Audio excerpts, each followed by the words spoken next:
Well, good morning once again. Kind of crappy weather outside, so I'll be working on the camper in here. Unfortunately, this is episode 4861. No, I don't even know what episode. It's whatever one that one says. Anyways, Benjamin. It's not a doghouse. I gotta get in there. Yes, thank you. Okay, so where are we at? Well, we're kind of in the dark here. Okay, so I've got this that I took out of the other RV. That's the charger device, but it's kind of huge, and according to the directions, it can only sit flat, and it doesn't really fit anywhere flat. So I'll have to think on that for a little bit. And Benjamin's here. Yeah. Okay, so where are we here? I think I need to get some more light in here. Okay, that's a little bit more light in here now.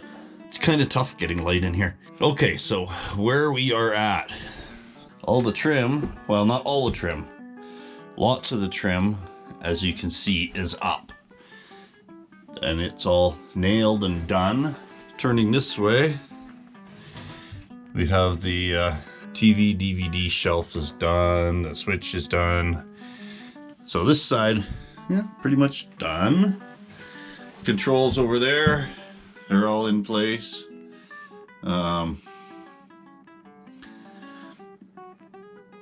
Yeah, they're all in place and they're wired.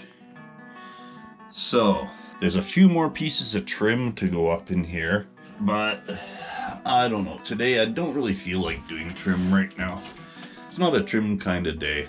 I think what I'll do is I'll look into doing a little bit more of the electrical. There's the DC panel. Maybe today we'll install that panel. So, just to give you an idea, for starters, I gotta find it, but that comes off, that comes out, so that gives us good access to it. These go to the battery, and the other wires go to the DC panel, which is this cluster here. Now, this isn't all of them though, so I guess the thing for me to do is run the other wires in so that I have them all here. Maybe I'll do that first. I'll run the other wires in.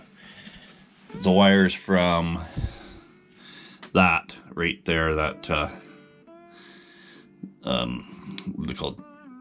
Universal serial bus port wires. Those have to get run down and out and in.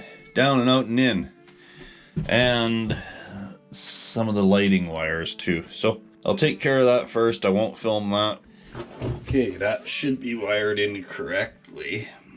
I just, for this one wire, I pulled this fuse out because this is just a spare circuit. I just wanted to pre-wire it ahead of time. You'll notice the wires are all extra long. That's so that if need be, I can move this little panel anywhere in this little compartment here. And I'll just coil up the wires and zap strap them so that they're out of the way. Out of the way, but there for future use.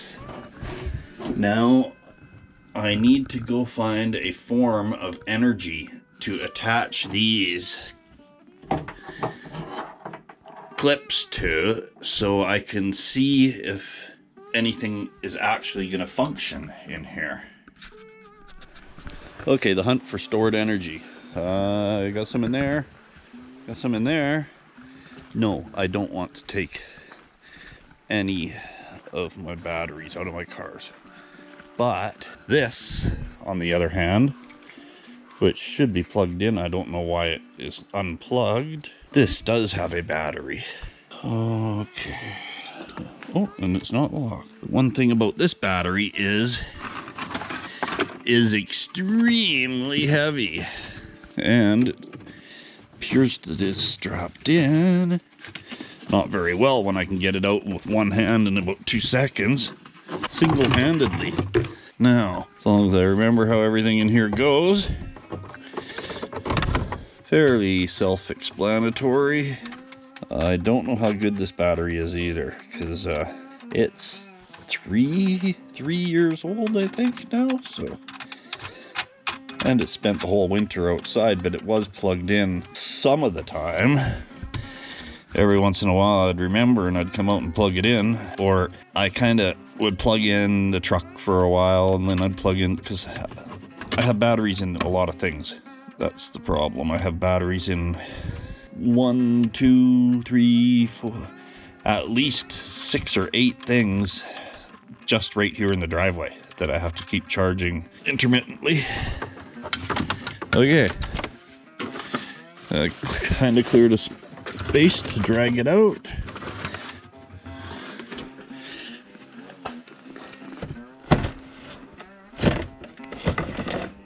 Okay, now see you back inside. Okay, I've just hooked the battery up from the RV. Yes, I know it's a rat's nest of wires, but that is just because I understand that. Chaos is my middle name. Actually, I think it's George, but whatever. Okay, so now this is my control panel. Everything lit up like it's supposed to. Okay, now that there, 85% battery power, 12.8 volts, and it's 20 degrees centigrade. Celsius? Yeah. Now the inverter remote, power is on, and it has 3 bars, which coincides with that 85% right there. Now, I'm going to have to check to see if I have 120 volt at my other outlet. And I'm going to check my... Yes, my USBs have power. Now I have the other 2 USBs on the other side. I'll take you this way so the blinding light doesn't get you.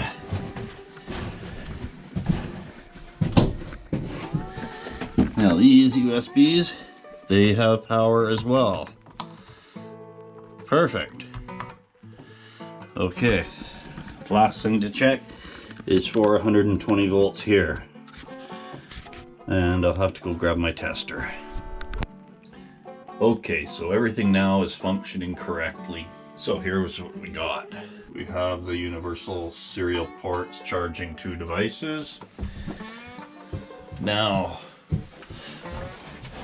we go over here to the enterprise control center and we turn it on.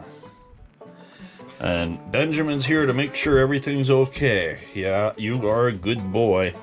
No, you stay down though. Okay, now that's on. And now that's on. Ben. So what do we have? We have Benjamin. Benjamin, get down.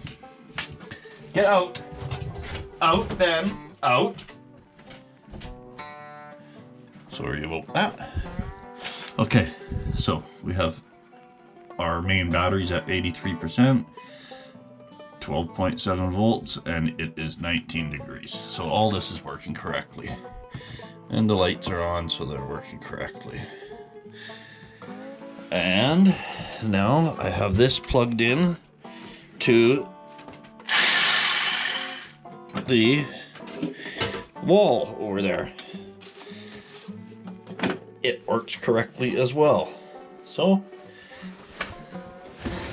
that means electrical's good. Ben, can you please get out? Ben, Benjamin, Benjamin, Ben, out. Why do I have to yell at you, mister? Out, out. What do you figure, Benjamin? You want to have a look? It's somewhat cleaned up inside here. Okay, let me get in too. Okay, so, the mess is mostly cleaned. Everything's functioning properly. So I think I'm done for the day, aren't I? And it looks nice. Okay, so the next thing I gotta do is figure out